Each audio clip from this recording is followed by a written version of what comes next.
I don't know about you guys, but when I was growing up, my family played a lot of board games. Nothing too crazy, but the big ones like Monopoly and Life and chess and stuff like that.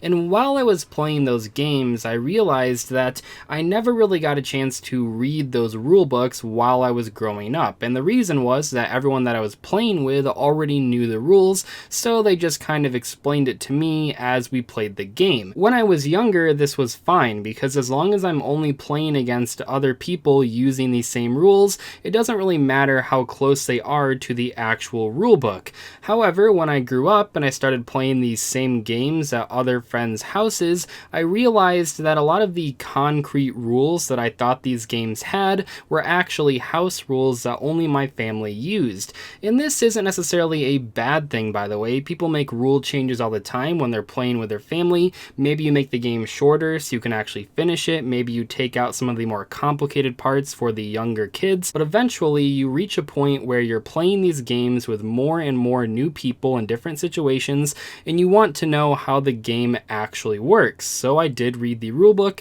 and suddenly I finally knew how these games were intended to be played by the game makers. And I think for a lot of people, they went through a similar thing with Yu-Gi-Oh! I know I did. So I think people that played Yu-Gi-Oh! Back in the day learned how to play from 3 different areas.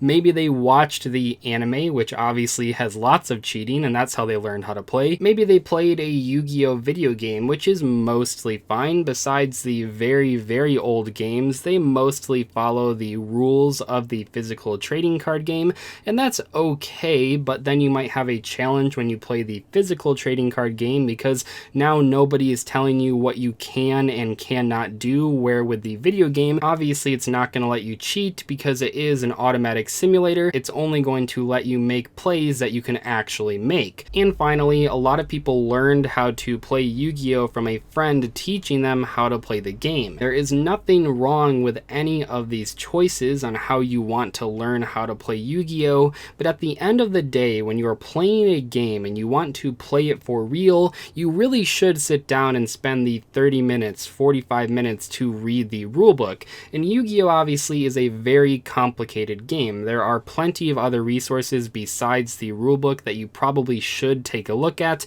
Konami has posted tons of articles and the policy documents and stuff like that, but at the very least, you probably should read the rulebook if you want to play Yu-Gi-Oh! I remember a while back I saw a guy comment and he said, if I have to read a rulebook to play a game, then the game is not designed very well. And that really doesn't make any sense to me as someone that plays a lot of tabletop games. You really should read the rulebook to understand how a game works. I say all this because I'm in several judge groups and I read my own comment section and I see these same basic rulings come up over and over again. And asking for help is totally fine. You know, if you have a question, feel free to ask it, but a lot of these rulings are in the rulebook and they aren't that hard to find. Even if you don't want to read the entire rulebook, even if you've never read it but you feel like you're pretty comfortable with the game at this point, I think just skimming through the end of the rulebook can be very helpful. I'm not going to read the entire rulebook in this video. Obviously that would take a long time, although maybe I could do that for a joke video sometime. But in today's video, for the rest of the discussion, I want to talk about 5 rulings that I see come up over and over again in my own comment section and in judge groups that are actually in the regular rulebook. The cool thing here is that the rulebook itself is available online for free on the Yu-Gi-Oh! Website, so you don't have to pay any money for it. You can just go and read it. Oh, and by the way, I'm using version 10, the most recent version of the rulebook for this video, so if you have an older version, even though many of these things are still the same in the older versions, they might not be on the exact same pages. For example, on page 55 of the rulebook, which is actually the last page in the rulebook, it says tributing is sending a monster you control to the graveyard. You can tribute a face-up or face-down monster unless otherwise specified. Tributing a monster is one possible cost for summoning a monster or activating an effect. A monster sent to the graveyard by tributing is not treated as destroyed. All of these things get asked constantly. With the first sentence there, I see people asking things like, hey, why can Decode Talker not tribute my opponent's monsters? Or why can Enemy Controller not tribute my opponent's monsters? Well, it's because in the rulebook, it specifically says that tribute tributing has to be sending a monster you control to the graveyard. Cards that can tribute opponents' monsters will say something like tribute all monsters on the field, like with Nibiru, or tribute an opponent's monster with Monarch Stormforth. It has to say that specifically. As for the second sentence, where it says that you can tribute a face-up or face-down monster, this comes into play in a few different cases. A lot of people get confused about why a card like Icarus Attack can tribute a face-down monster, but a card like Aqua Mirror Cycle has to target a face-up water, even though it doesn't say face-up, and it is because of what it says in the rulebook. When you're targeting a water monster, even though it doesn't say it has to be face-up, we know because of the rulebook that because you're not tributing it, it does have to be face-up to check if it's a water monster. Another question that I get asked a lot is why can't you use Gale Dogra to send an extra deck monster to the graveyard and then revive that extra deck monster with Monster Reborn? And that once again is answered in the rulebook. On page 25, it is talking about special summoning monsters, and it says monsters can also be special summoned onto the field through the effect of another card.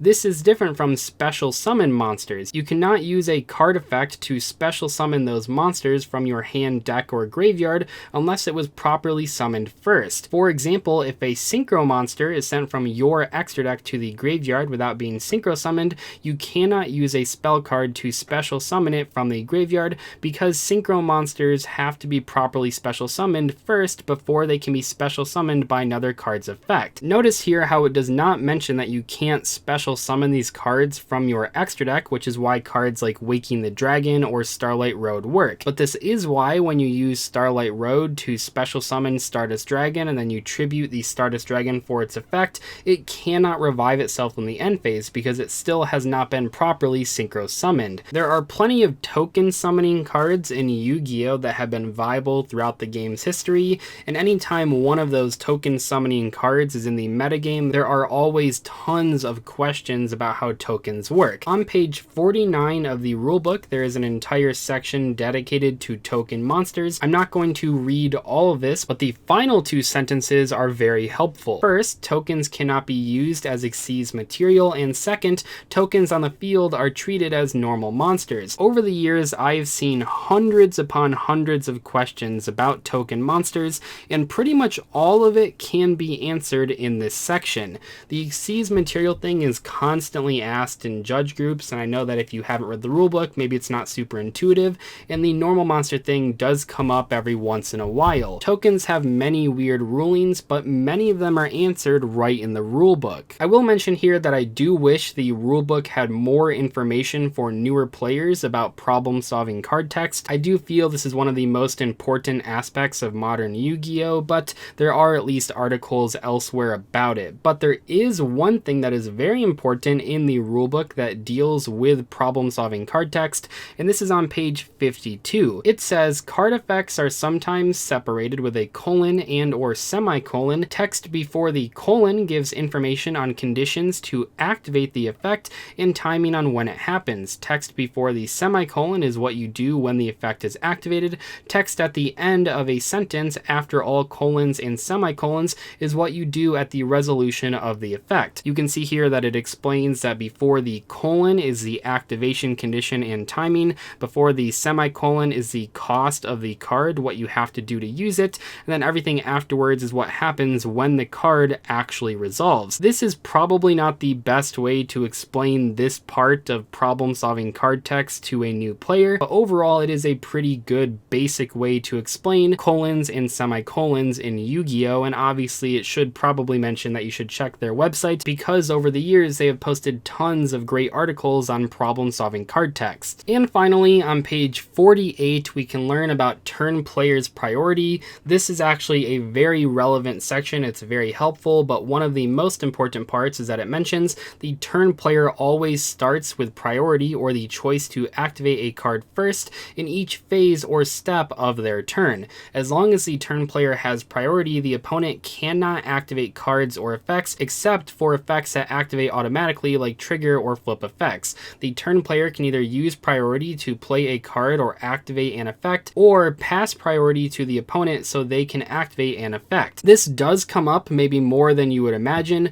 For example, if it's my turn and you have a Psyframe Lord Omega, I can do do something first before you take a card out of my hand with the Omega effect, because I have turn player priority. Now in some cases that might just be playing or setting my best card before you rip a card, but in other cases it might be I can kaiju your Omega before you have a chance to take a card out of my hand. It's not the same as old school priority, that was an entirely different thing, but turn player priority still does exist, and it is very important to know if you want to play modern Yu-Gi-Oh! I really think this information is important if you are someone that has never read the rulebook but you do play online, or if you plan on playing at in-person events when they open up again. Maybe just spend like 30 minutes going through the rulebook, at least reading the last section in the rulebook, because there is a ton of valuable information in this thing.